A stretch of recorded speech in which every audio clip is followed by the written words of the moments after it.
नजरादा TV Urdu news में आपका खैर मकदम और आप देख रहे हैं कर्नाटक महाराष्ट्र न्यूज। सबसे पहले नजर हेडलाइंस पर। मुल्क मुखालिफ उठने वाली आवाज के खिलाफ मुंबई में मार्च, आम लोगों के अलावा कई फिल्मी हस्तियों ने की शिरकत।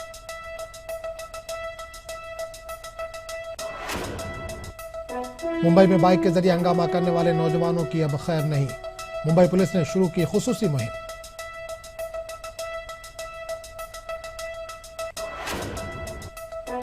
एमआईएम की जानिब से नांदेड़ में मुफ्त तिब्बी कैंप का इनेकाद, सैकड़ों गरीब अफराद ने उठाया फायदा।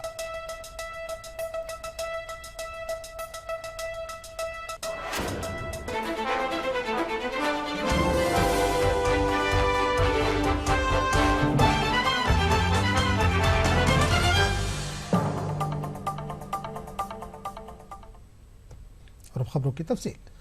मुल्क मुखालिफ उठने वाली आवाज, मुल्क मुखालिफ ताकतों, नक्सलियों और दहशत गर्दी की मुखालफत में मुंबई के जुहू चौपाटी पर एक मार्च निकाला गया। इस मार्च में फिल्मी दुनिया से जुड़ी कई मारूफ हस्तियों ने भी शिरकत की। इन लोगों ने जुहू पर तकरीबन 2.5 घंटे तक कौमी परचम लेकर मार्च किया। इस मार्च की क़यादत फिल्मसाज अशोक पंडित ने की। अशोक पंडित ने मांग की कि जेएनयू के अंदर एक स्पेशल टीम भेजकर पूरे जेएनयू का सर्च ऑपरेशन चलाया जाए। इनका मानना है कि अगर जेएनयू की तलाशी ली जाए तो यकीनन कोई ना कोई सबूत मिलेंगे।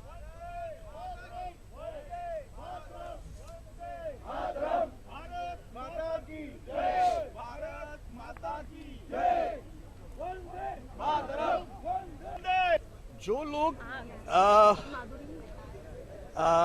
आजकल जो लोग सनसनीखेज खबरें बोलते हैं या क्रिएट करते हैं, उनको आप चैनल वाले कुछ ज्यादा दिखाते हैं। जो कुछ उल्टा सीधा बोलते हैं उनको ज्यादा दिखाया जाता है। कोई मतलब किसी टेररिस्ट को श्रद्धांजलि अर्पित करेगा या 50-20 लोग इकट्ठे हो जाएंगे, उनकी आप बहुत बड़ी खबर बना देते हैं। और बाकी करोड़ों लोग जो देश से प्रेम करते हैं, जो देश से खुश हैं, देश की सरकार से खुश हैं, देश के प्रधानमंत्री से खुश हैं, उनको आप लोग दिखाते नहीं हैं। तो अफसोसन ये क्या है कि हम लोगों को यहाँ आना पड़ा देखने के लिए, बताने के लिए कि भाई हम भी जिंदा हैं। एक बहुत इंपॉर्टेंट चीज़ डिमांड करना चाहता हूँ, इसमें डरना नहीं चाहिए। वो ये कि जेएनयू की तलाशी होनी चाहिए, जेएनयू में सर्च ऑपरेशन होना चाहिए। जिस तरीके से कोई भी टेररिस्ट डेन की तलाशी होती है, जिस तरीके से आर्मी अंदर घुसती है या सिक्योरिटी फोर्सेज अंदर घुसते हैं, वहाँ पर तलाशी होनी चाहिए, वहाँ पर सर्च ऑपरेशन और तरीके से होनी चाहिए। हर कमरे की तलाशी होनी चाहिए, क्योंकि वहाँ पर मुझे शुबा नहीं है, मुझे पक्का है, मुझे यकीन है इस बात का, मुझे इस बात का यकीन है कि अगर इस ऐसे इंस्टीट्यूशन में जहाँ पर एंटी इंडिया स्लोगन्स चिल्लाए जाते हैं, तो वहाँ पर ज़रूर ऐसे डॉक्यूमेंट्स होंगे, ऐसे पेपर्स होंगे टेररिज्म को लेके वहाँ पर। मुंबई पुलिस कमिश्नर के हुक्म के बाद अब रात भर बाइक के जरिए हंगामा बर्पा करने वाले नौजवानों के खिलाफ कार्रवाई शुरू की गई है। इस सिलसिले में मुंबई पुलिस पूरी तरह से अलर्ट और चौकन्नी हो गई है। ये बाइकर देर रात अपनी अपनी बाइकों के जरिए निकलते हैं और पूरे शहर में हंगामा करते हैं, जिससे आम लोगों को काफ़ी परेशानियों का सामना करना पड़ता था।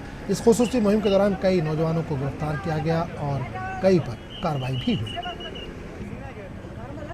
अब तक 31 लोगों को मतलब 9 बाइक के ऊपर मैंने कार्रवाई की है और डेली एक दो तो रहती है। और आज जो स्पेशल ड्राइव है, जैसा सैटरडे उनकी बाइक का रेसिंग होता है, तो उसके लिए स्पेशल कार्रवाई आज है, जो हमारे डीसी साहब ने और सीपी साहब ने हमको एक कार्रवाई के लिए बोल दिया है। तो हम लोग अभी जैसे एमआईएम की जानिब से नांदेड़ में मुफ्त तिब्बी कैंप का इनेकाद किया गया। कैंप में मुख्तलिफ तिब्बी माहिरीन की खिदमात हासिल की गई, मरीजों के अमराज की तशखीस की गई, साथ ही इनमें दवाएं भी मुफ्त तकसीम की गई।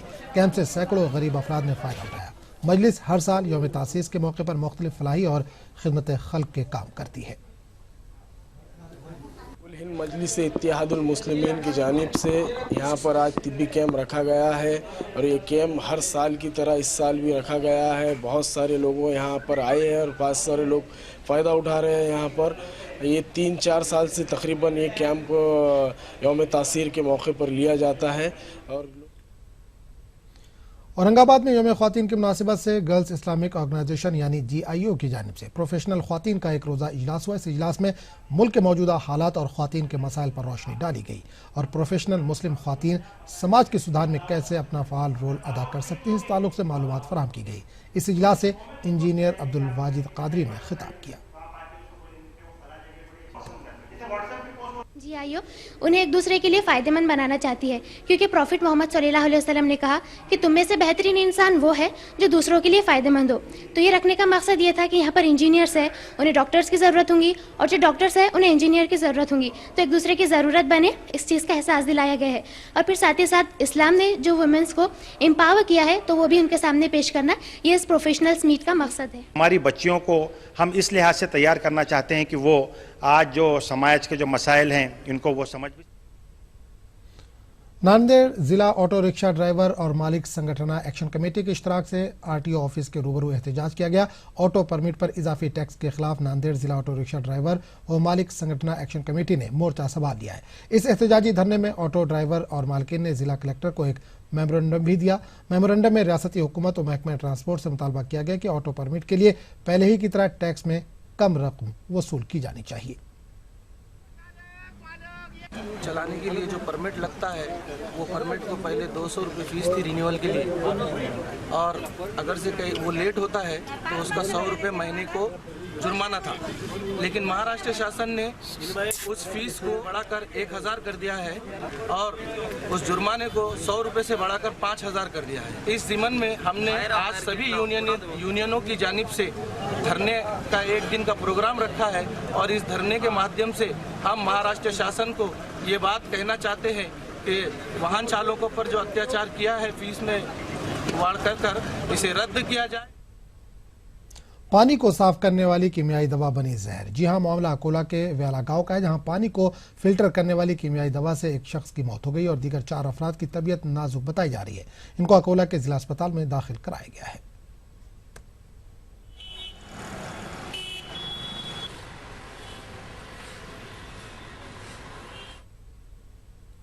मालेगांव शहर के भाईगांव के इलाके में आज सुबह एक चीता घुस आया। हालांकि इस चीते ने किसी को नुकसान तो नहीं पहुंचाया, लेकिन लोग दहशत ज़दा होकर भागने लगे। लोगों ने अपने घरों के दरवाजे बंद कर लिए। एक बंगले के कंपाउंड में चीता बैठ गया। महकमा जंगलात को फौरन खबर दी गई और तकरीबन 6 घंटे की मशक्कत के बाद महकमा जंगलात के अफसरान ने इस चीते को बेहोश करने में कामयाबी हासिल की। इस चीते को पिंजरे में बंद करके फौरन नासिक रवाना कर दिया गया।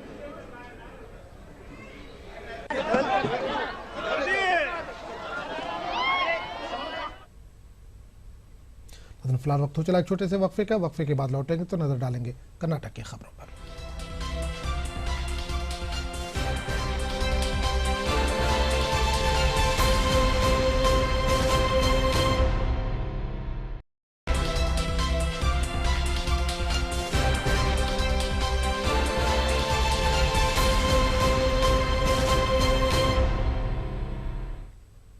उर्दू न्यूज में एक बार फिर आपका खैर मकदम है। आगे बढ़ने से पहले एक नजर कर्नाटक की सुर्खियों पर। अपर कृष्णा प्रोजेक्ट के नफाज के मामले में वजीर आला सिद्धरमैया की रिहाइशगाह पर हुई मीटिंग। किसानों की तंजीमें और रियासती वज़रा मीटिंग में रहे शरीक।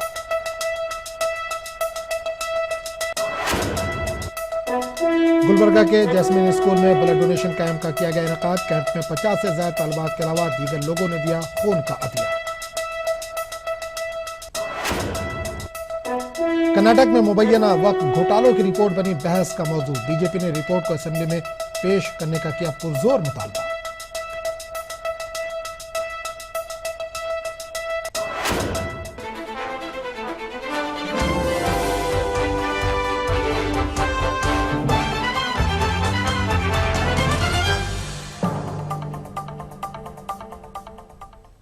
और खबरों की तफसील।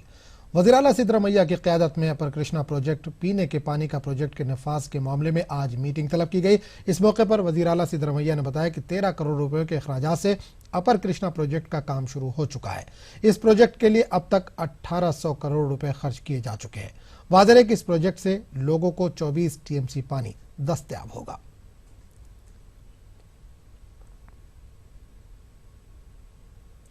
गुलबर्गा के अक़लियती इदारे जैस्मीन स्कूल में ब्लड डोनेशन कैंप का इनेकाद किया गया। इस मौके पर 50 से ज्यादा तालिबात ने खून का अतिया दिया। कैंप के मुंतज़मीन ने बताया कि खून को केबीएन हॉस्पिटल के सुपुर्द किया जाएगा। वाज़ेह है कि जैस्मीन स्कूल में एनएसएस की जानिब से 29 फरवरी तक 1 मार्च के दौरान कैंप का इनेकाद किया गया था। इस दौरान मुख्तलिफ मौज़ूआत के ताल्लुक से हाज़रीन की रहनुमाई की गई। Yeah, one sample of blood we can save 3 lives. तो इसका मतलब ये हो गया कि दुनिया में कोई ऐसी फैक्ट्री नहीं है जो खून बनाती, तो खून देना सबसे बड़ा जो है ना बेहतरीन जरिया है सवाब कमाने का और जिंदगियां बचाने का। कई लोग किसी भी वजह से इंतकाल कर जाते या फिर खून की कमी से इंतकाल कर जाते, तो ये एक छोटा सा गेस्चर है हमारी सोसाइटी के लिए। मैं ब्लड डोनेट करी और मुझे बहुत अच्छा लगा और आप लोगों भी करके देखिए, इससे हमारी जैसे इंसान को फ़ायदा होता है। जो मरीज होते हैं, जो एक्सीडेंट में ज़्यादातर जो इमरजेंसी केसेस होते हैं उनको ज़्यादा से ज़्यादा ब्लड नहीं मिलता, तो हम जैसे ह्यूमन अगर ब्लड डोनेट करेंगे तो उन्हें जल्दी अवेलेबल हो जाएगा और वो जल्दी से। कांग्रेस के सीनियर लीडर और साबिक रियासती वजीर नसीर अहमद वजीर आला की रिहाइशगाह पर तैनात पुलिस एहलकारों पर बरस पड़े। बेंगलुरु में वजीर आला सिद्धरमैया की रिहाइशगाह पर मुनक्किदा मीटिंग के लिए कोलार जिले के सियासी नुमाइंदे नसीर अहमद को भी मदद किया गया था, लेकिन पुलिस एहलकारों ने इन्हें रोका और उनका नाम पूछने लगे। इस पर नसीर अहमद सख्त बरहम हुए और आला पुलिस अफसर को तलब किया।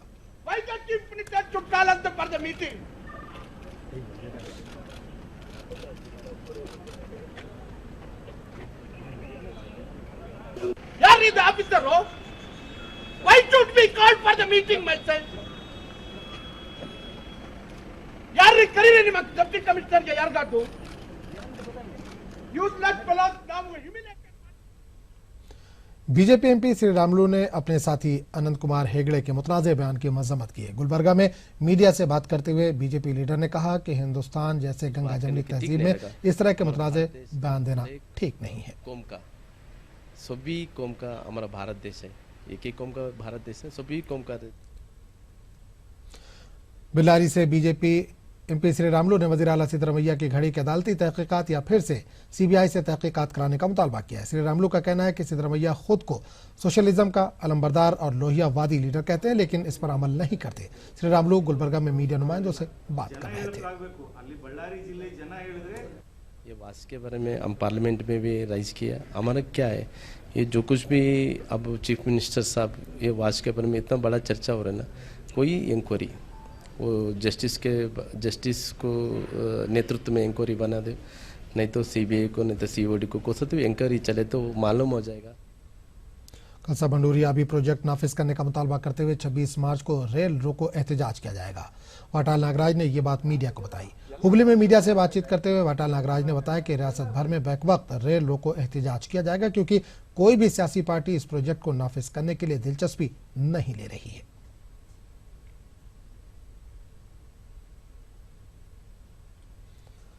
स्टूडेंट इस्लामिक ऑर्गेनाइजेशन ने मुल्क के बाद यूनिवर्सिटियों में कशीदा सूरत-ए-हाल पर तशवीश का इजहार किया है। एसआईयू के रियासती सदर मुर्तजा अली ने रायचूर में एक प्रेस कॉन्फ्रेंस से खिताब करते हुए कहा कि बीजेपी हुकूमत यूनिवर्सिटीज में पसमानदा तबकात को दबाने की कोशिश कर रही है। एजेंडा है उसको थोपने की कोशिश की जा रही है पूरी तरह से। जो है दलित की जो माइनॉरिटीज़ हैं, जो यहाँ के जो 70% लोग हैं, उनकी आवाज़ को दबाने की कोशिश की जा रही है। इसको जो है हम यहाँ पर जो है पूरी तरह से कंडम करते हैं। कर्नाटक में एक बार फिर मुबैना वक्फ घोटालों की रिपोर्ट बहस का मौजू बन गई है। इस रिपोर्ट में कई अहम मुस्लिम सियासी लीडरों के नाम दर्ज हैं। बीजेपी ने इस रिपोर्ट को असेंबली में पेश करने का मुतालबा किया है। दूसरी तरफ मुस्लिम दानिश्वर बीजेपी की नीयत पर सवाल उठा रहे हैं।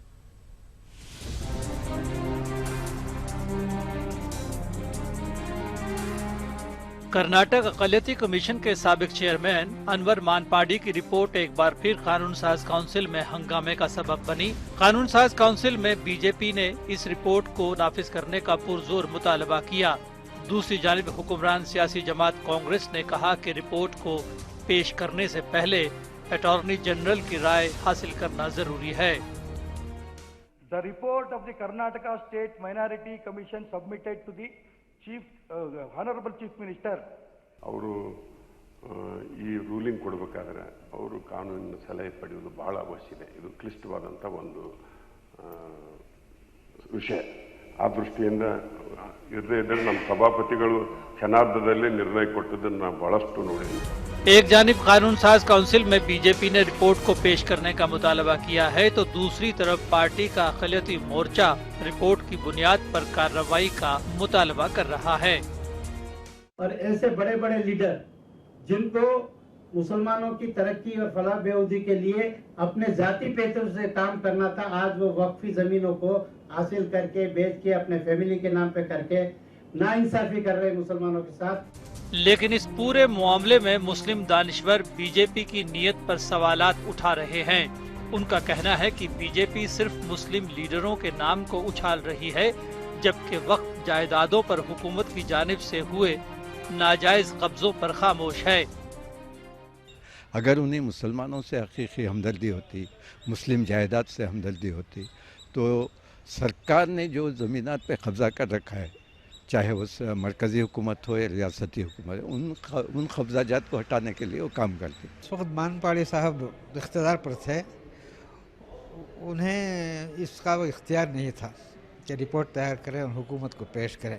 इसके बावजूद उन्होंने दे दी। ठीक है, जब बदउनवानियाँ हुई हैं तो बाकायदा इस पर निशानदेही होनी चाहिए।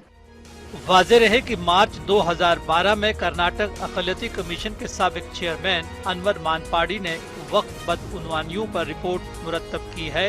इस रिपोर्ट में उन्होंने वक्फ घोटाले को 2G स्पेक्ट्रम घोटाले के बराबर करार दिया है। ETV news, Bengaluru. इंटॉलरेंस यानी अदम बर्दाश्त का रुझान समाज में तेजी से बढ़ रहा है। मुसलमानों के दरमियान में भी एक दूसरे को बर्दाश्त न करने की कैफियत नुमाया तौर पर देखने को मिल रही है। इन ख्यालात का इजहार बेंगलुरु में इदारा अदब इस्लामी हिंद के सेमिनार में किया गया।